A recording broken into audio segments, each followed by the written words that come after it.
Hi, I like movies, except for Star Wars. I hate Star Wars. I don't believe you. Obviously, as you can see all around my room, I'm a big proponent of anything that has the word Star and Wars in it. And you know what? I can't help it. What started out as a blockbuster hit of the late 1970s has now grown exponentially in the last few years, having a presence in basically every single form of media. However, the series would not have the multimedia influence that it has today if not for the films that preceded it, and seeing as how my sequel trilogy video is now, by a large margin, my most viewed video on the channel, I'm gonna do what any good capitalist does and capitalize. That's right, I am going to be ranking every single theatrically released Star Wars film, going from poopiest to least poopiest. I'm going to do my best to have this ranking represent all the general aspects of the films, whether it be, direction, acting, writing, yada yada yada. But there's one very big thing that I want to just make abundantly clear right from the get-go.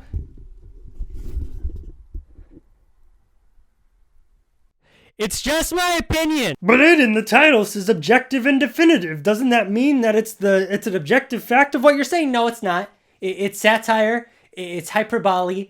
It is a statement that is so ridiculous that it can't possibly be true. I'm not saying that I have the objective ranking of any Star Wars film.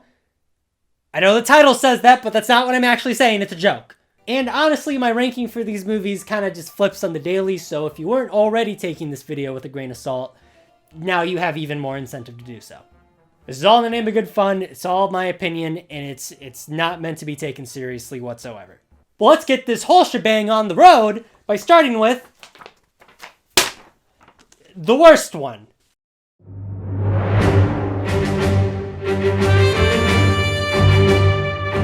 Gee, I legitimately feel bad about even talking about this one. Making fun of this movie, it's like punching a deaf kid in the ear. Like, why add insult to injury? Why kick something while it's already down? This movie just doesn't stand a remote chance against any of the other movies on this list, because really it's not a movie. It's not. It is a pilot episode that somehow got a theatrical release, and even as a pilot episode it doesn't really work. A lot of people seem to forget that the CG Clone Wars series was not exactly well received when it first started. Coming off the heels of Genndy Taratovsky's 2D animated Clone Wars show, which kicks major ass, by the way, and you can watch right now for free on YouTube. Why are you not watching it? It's so fucking good! Many were fairly underwhelmed by the subpar animation. And I honestly agree. The movie and the first season of this show features some extremely stiff and wooden animation in my opinion, with some of the design choices and character models just looking kind of weird. Everything on the technical side just looks so made for TV, and I understand that it is initially a pilot episode and it's probably working with a pilot episode budget, but if they're going to release this as a theatrical product, it should reflect that, and this just doesn't feel like a big theatrical movie. It also doesn't help that the story is mediocre at best. It's a very straightforward and cliche storyline featuring subpar characters that also has the misfortune of being bizarrely structured, with a whole new subplot with Padme being introduced 3/4 of the way through the film. There's also obviously a very big lack of tension here, since we know where most of these characters end up, and the odds of the new characters dying is low since this is the first episode of a new series. The only thing this movie really brings to the table is Ahsoka, Anakin's apprentice, and I gotta admit, she's really kind of obnoxious, at least for her first big role in a movie or show. Yes, I know her character gets developed far more in the future, but it is really hard to become interested in her in this storyline of the film, mainly because the storyline itself just isn't all that interesting. I guess if I were to really look for something good, it's that Anakin is a bit more likable here than the rest of the prequels, and that's about it. It's just a nothing movie that can be completely skipped in my opinion. Thankfully though, the show would learn from its mistakes and only improve over time, eventually becoming one of the most beloved properties in all of Star Wars. Movie is still poop though.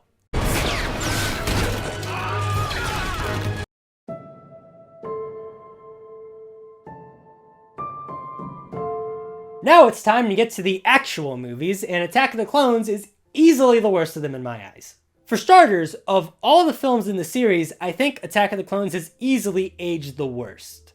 It's a flat-out hideous-looking film at times, with its extreme over-reliance on CGI being something that has really hurt the film over the years. I understand the movie was released at a time where CGI was still a relatively new and young concept, and it was exciting and intriguing at the time, but it seems that the older this movie gets, the worse it looks. When you have a franchise that is trying to immerse its audience as much as possible, unconvincing special effects can really take you out of the experience. Cinematography and shot-wise, it's not especially dynamic either. Again, that's probably because the actors are almost constantly working in front of a green screen. The nicest thing I can say about this film on the technical side is John Williams' score. Across the Stars is a standout, and it's probably one of the best compositions for the worst love story of all time. Look, I think Natalie Portman's a fine actress, and Hayden Christensen seems like a swell guy. But my god, Owen and Beru's burnt carcasses had better chemistry than this. This movie is like 40% terrible, weird, creepy love story with the worst romantic dialogue since Geely. The thought of not being with you, I can't breathe. I got this fucking beautiful, sexy, gorgeous, heartthrob-orama, fucking smart, amazing bombshell. And 40% political crap, which is not just boring, it makes little to no sense. The other 20% is just mindless action, which isn't horrible, but again, it's really hard to become invested when everything you see looks like it was made on a computer and there is such a huge lack of practical effects and costumes. It manages to not only be mind-numbingly boring, but also nonsensically maddening with some of its character decisions. Oh, what's that? We should use this clone army that none of us knew about and was created by a dead Jedi who died 10 years ago? We're not going to act like this is a little bit weird? None of us think this is the least bit suspicious. It's got scale and spectacle, sure, but that's all at the end and you have to sit through a bunch of boring nonsense before you get to see some pretty colors and explosions. That's not to say it's all bad. There's a couple good things here and there, like... Give me a second. Ewan McGregor's great as Obi-Wan. That's just kind of a given. And, I don't know, Jango Fett's kind of cool, I guess. Some might say I'm being harsh, but let me just put this in perspective for you. This was my Star Wars movie. This is the one that released when I was a kid. This is the one I had on VHS. This is the one I had all the toys for. This was the one that I watched the most on repeat as a kid. So when I have every reason to give this movie a nostalgia pass and still don't, you can take that shit to the bank.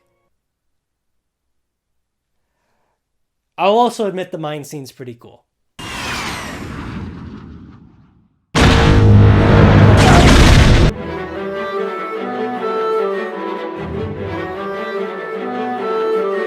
Phantom Menace, I feel, suffers from a lot of the exact same problems that Attack of the Clones does, but not quite to the same extent.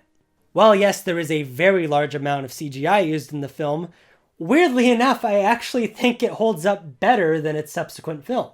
I think the effects here work for the same reason that the effects in the original Jurassic Park work. Not only is the CG quality actually somewhat solid, for the most part, but there's enough of a presence of makeup and puppetry here that it's easy for the two types of effects to blend in with the rest of the world. Unfortunately, while the movie's visuals may have aged better than Attack, it's still pretty much just as boring. I don't for the life of me know what made George Lucas think that the thing we wanted from a Star Wars prequel was the nuances of trade negotiation. But it's not even the movie's infamous focus on politics that bothers me. What bothers me is that 90% of this movie's dialogue is just pure exposition. So much of this movie is just characters explaining what's going on instead of actually just showing it in the film. And to be honest, Phantom's best moments are actually the ones where nobody is talking. The pod racing scene has some super crisp sound design, and the Darth Maul fight just kicks ass and is probably one of the strongest fight scenes in the series. It has its moments, yes, but unfortunately, Phantom Menace still feels like a slow, meandering start to this new prequel trilogy. I'm also fairly proud that I talked about this movie without bringing up Jar Jar once.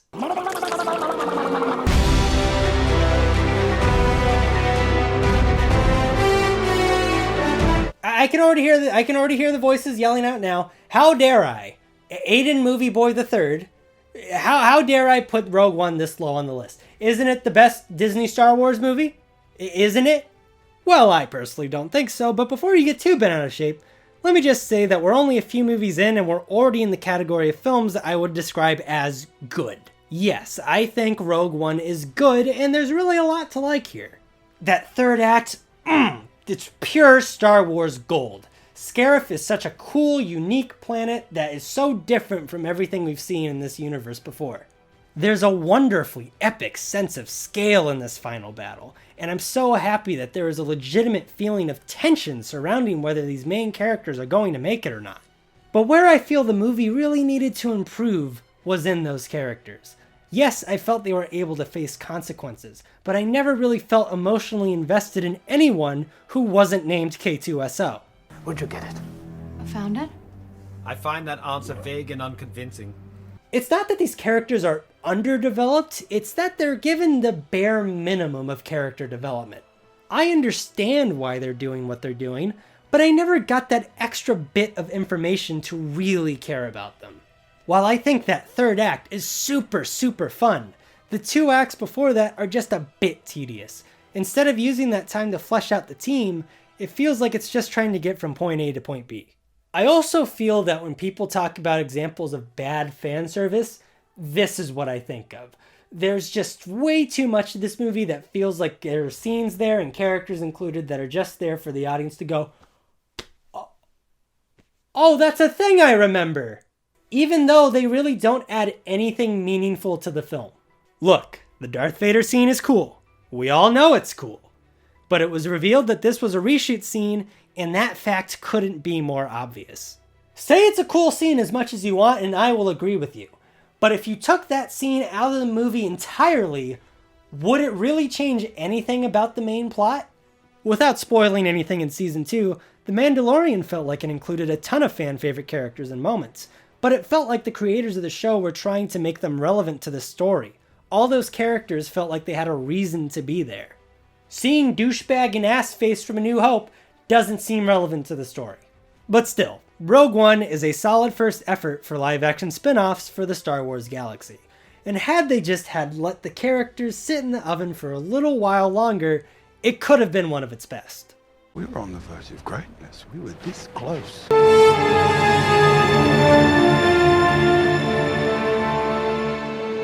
Deciding between this and Rogue One was almost impossible. I kept switching these two around constantly. Ultimately, the flip in my decision came from just rewatchability for the movie, and I find myself going back to Rise of Skywalker a lot more than I do Rogue One. It's a movie that I thoroughly and genuinely find very fun, but there are just way too many problems in its story for me to call it a great film. Palpatine's return isn't explained, Finn's force sensitivity is poorly explained, the new characters and many of the side characters feel underused, there's way too many fake-out deaths, and those are just a few of the film's problems. But even with those problems, there's still a great sense of fun and some truly standout moments. The Han Solo scene alone is worth the price of admission. Such a great character-driven scene that fleshes out this trilogy's best character. It's got all the action, humor, and spectacle that one would expect from a Star Wars film, and they're all pretty well done. Had this been a spin-off or minor film in the franchise, this would probably be a much more well-received film. But because it was touted as this big, epic conclusion to the Skywalker saga, there is a lot to be desired here. It seems pretty clear that after the mixed reactions to The Last Jedi, Lucasfilm opted to just make a simple, enjoyable popcorn flick. Did they succeed in doing that? Yeah, I'd say so. But at the same time, you can't help but shake that feeling that it could have been something more.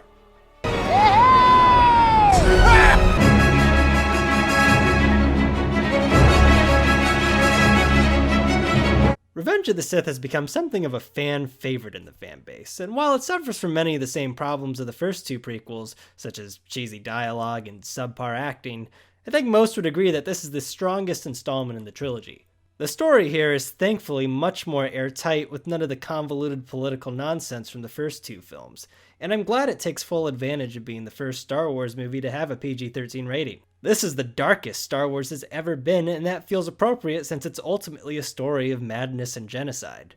It's also not a horrible looking movie either. It's still 90% CGI like Attack of the Clones, but the quality of the CGI is a night and day difference. It is far more detailed and lifelike. It's so close to being really, really great, but there's just a teensy tiny amount of prequelisms that really just take me out of it. Still, the majority of it gets it right, and it deserves credit for sticking the landing with the rough start created by The Phantom Menace.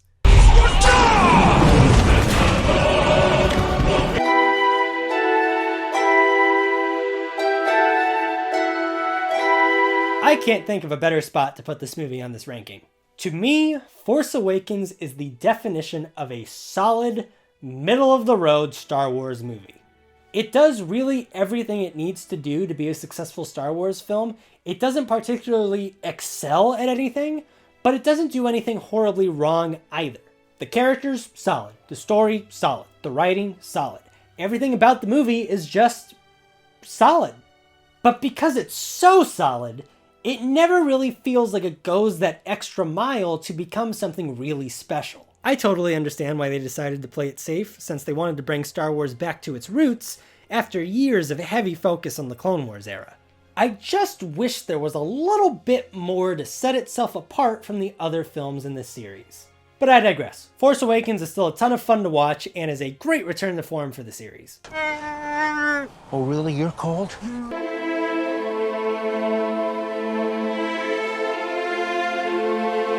My opinion on this movie changes more than Padme's wardrobe. Some days I hate it. Some days I love it. Today I think it's pretty good.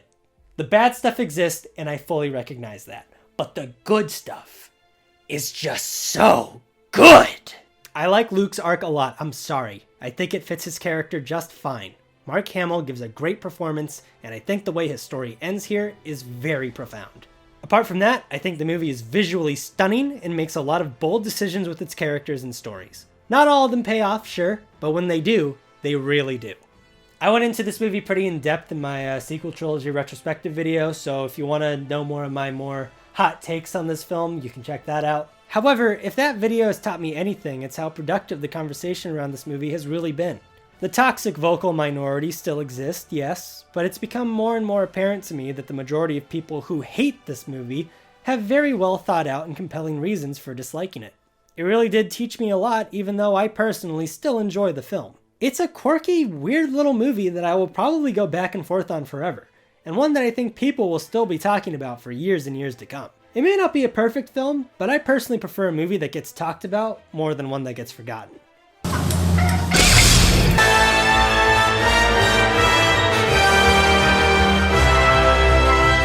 I'm gonna say it, I'm not afraid to say it. Solo fucking rocks. There it is, there I said it. Thank you very much, have a great day. I don't care what people say. I don't care if it made no money at the box office. I think it's friggin' sweet.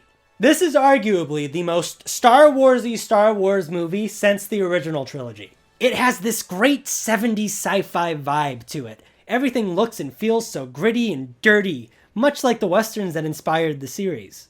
I like this band of characters that we get to know. I think Donald Glover is almost perfect as Billy D. Williams when it comes to portraying Lando. Almost. And I think Alden Ehrenreich is great as well. And I think he really does something that not a lot of people give him credit for.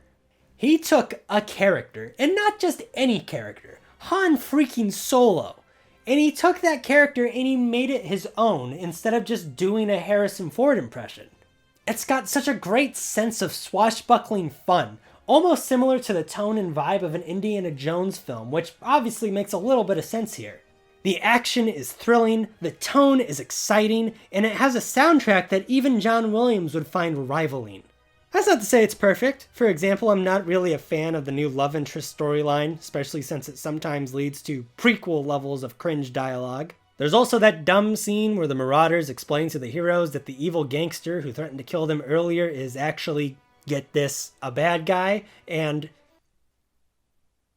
you know what? I realize I may be talking myself out of this and probably justifying that this deserves a lower spot, and I don't want to do that anymore, because so I'm gonna just shut up. Look, just let me have this one, all right? This is my trump card. This is my guilty pleasure pick. Let me have this. Let me enjoy Solo, damn it. There's got to be at least one guy who likes Solo, and I'm gonna be that guy. Like a star, you can't stop my shine. I'm loving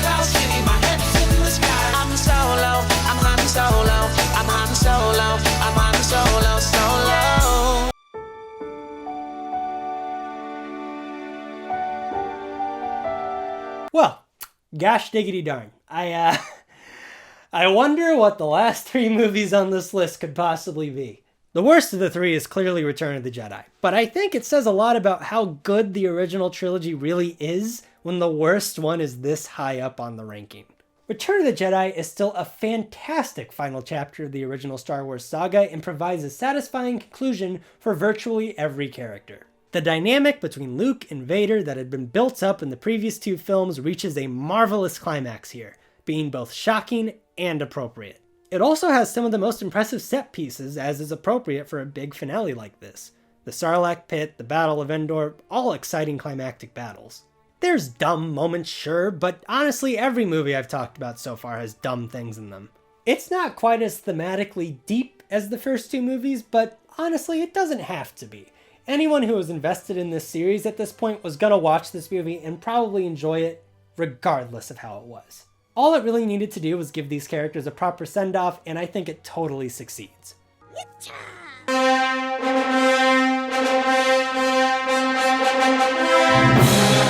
Oh yeah, the film that started it all. Nothing I have talked about today would have been possible without this film. It's almost surreal watching this movie today, knowing full well what it would eventually lead to. But even taking the film's legacy out of the equation completely, it's still a super solid flick on its own. Seeing these iconic characters on their first adventure is obviously nostalgic, but I don't think it would be that way if these characters weren't as well written and likable as they are. Luke, Han, Leia, Chewie, Obi-Wan are all characters you instantly care about, and from the moment Vader walks down that hallway, you know he's a villain not to be taken lightly.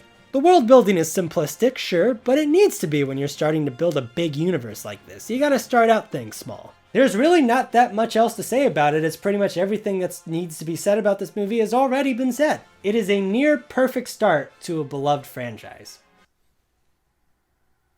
But there's near perfect, and then there's perfect.